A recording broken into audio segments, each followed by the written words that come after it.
আওয়ামী লীগের মতো নাই হয়ে যাবেন বাংলাদেশ থেকে। আওয়ামী লীগ একই কাজ করে নাই হয়ে গেছে, সিম্পলি একই কাজ করছে, একই গুন্ডামি গত 17 বছর করছে।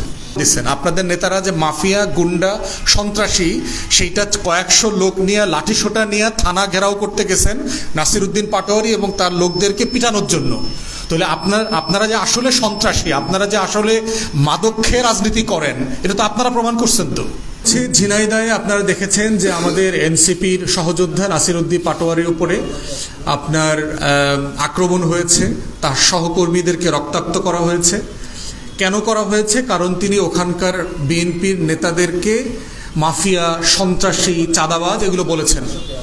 তো বিএনপির নেতাকর্মীরা খুবই অপমানিত বোধ করেছেন এবং অপমানিত বোধ করার কারণে তারা লাঠিসোঁটা নিয়ে আক্রমণ করেছেন, তাদেরকে রক্তাক্ত করেছেন। এখন এই রাজনীতি তো আমরা আওয়ামী লীগের আমলে দেখেছি। আপনাদের এত সাহস, আপনারা এত মারামারি করতে পারেন, এটা আওয়ামী লীগের আমলে করলেন না কেন? আপনারা এখন 1000 লোক নিয়ে থানা ঘেরাও করেন। আপনাদেরকে তো আমরা ধান খেতে পাট খেতের ছবি দেখছি, লড়াই সংগ্রামে ময়দানে তো আপনাদেরকে রাস্তাঘাটে খুব বেশি দেখি নাই। তা আপনারা কইছিলেন, সেদিনকার আওয়ামী লীগ পিটাইতে পারেন নাই কেন? আজকে সরকার, প্রশাসন, পুলিশ আপনাদের সেজন্য হেডম দেখাচ্ছেন। তো বিএনপি নেতাকর্মীদেরকে বলবো যে আপনার নেতাকর্মীদেরকে নাসিরউদ্দিন পাটোয়ারি যা বলছে কথা তো সত্য, এবং আপনারা সেটা প্রমাণ দিচ্ছেন, দিনে দিনে প্রমাণ দিচ্ছেন। আপনাদের নেতারা যে মাফিয়া, গুন্ডা, সন্ত্রাসী, সেইটা কয়েকশো লোক নিয়ে লাঠিসোঁটা নিয়ে থানা ঘেরাও করতে গেছেন নাসিরউদ্দিন পাটোয়ারি এবং তার লোকদেরকে পিটানোর জন্য।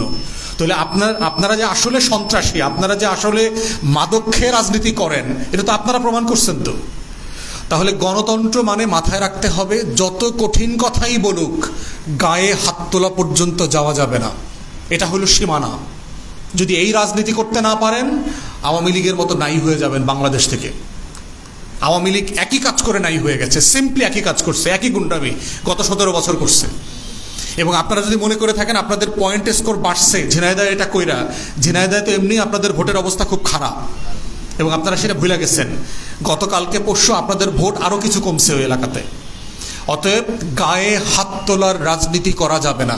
শব্দের রাজনীতি শব্দ দিয়ে করবেন, বক্তব্যের রাজনীতি বক্তব্য দিয়ে করবেন, দ্বিমতের রাজনীতি দ্বিমত দিয়ে করবেন, কিন্তু গায়ে হাত তোলার রাজনীতি করা যাবে না। এবং করে নাসিরউদ্দিন পাটোয়ারিকে আপনারা আরও বিখ্যাত বানাইছেন। তাকে আপনারা ঘৃণা প্রকাশ করতে গিয়ে জনগণের মধ্যে তাকে আরও বেশি আপনি পপুলার করে দিয়েছেন, কারণ সে যা বলেছে সেটা আপনারা সত্য প্রমাণিত করেছেন। অতএব সেই জায়গায় আমরা বোধ করছি, দেখেন নাসিরউদ্দিন পাটোয়ারিকে প্রায় বলা হয় যে সে শক্ত ভাষায় কথা বলে। রাজনীতি মানে তো তাই। বিরোধী দলের নেতার ভাষা সবার তো সব একরকম হবে না। বাংলাদেশে সে আপনি দেখবেন যে সে গালাগালি করে, প্রায় বলে। আমি শুনে দেখলাম যে 1-2 বার হয়তো বলে থাকতে পারে, কিন্তু গালাগালি করছে এরকম আমার চোখে পড়ে নাই। এই মাফিয়া, গুন্ডা, সন্ত্রাসী, বদমাইশ এগুলো বলে টলে আর কি। জনগণ যদি মনে করে যে নাসিরউদ্দিন পাটোয়ারির ভাষা খারাপ, তারা নিজেরাই প্রত্যাখ্যান করবে। হাসিনাকে প্রত্যাখ্যান করছে না? আওয়ামী লীগের নেতাদেরকে মানুষ প্রত্যাখ্যান করছে না? যে কোনো রাজনীতিবিদ যদি মনে করে জনগণ যে না, তাকে আমি পছন্দ করব না, তার সাথে আমি পথ চলবো না, তার সাথে আমি একমত না, জনগণ প্রত্যাখ্যান করবে। জনগণের উপরে ছেড়ে দেন। সো গালি দিয়ে আপনি আটকায়ে পিটায়ে আপনার ভোট আপনি কমাইতেছেন, পাটোয়ারির ভোট কমতেছে না। এই কারণে সে আরও জনপ্রিয় হইতেছে, কারণ তার বক্তব্যকে আপনারা সত্য প্রমাণিত করেছেন। অতএব গণতন্ত্র মানে হচ্ছে গায়ে হাত তোলা যাবে না, এটা হলো সীমানা। এর বাইরে যা যা করা দরকার সব করেন, কোনো সমস্যা নাই। ওই এনসিপি অফিসের সামনে গিয়ে নাসিরউদ্দিন পাটোয়ারির ফাঁসি চান না, ব্যানার ধরে ফাঁসি চান, এটা তো গণতন্ত্রের সমস্যা নাই। তো মানববন্ধন করেন গিয়ে। তো সেটা না করে আপনি গায়ে হাত তুলতে যাচ্ছেন কেন? তো সেইটা কোনোভাবে কাম্য না, গ্রহণযোগ্য না।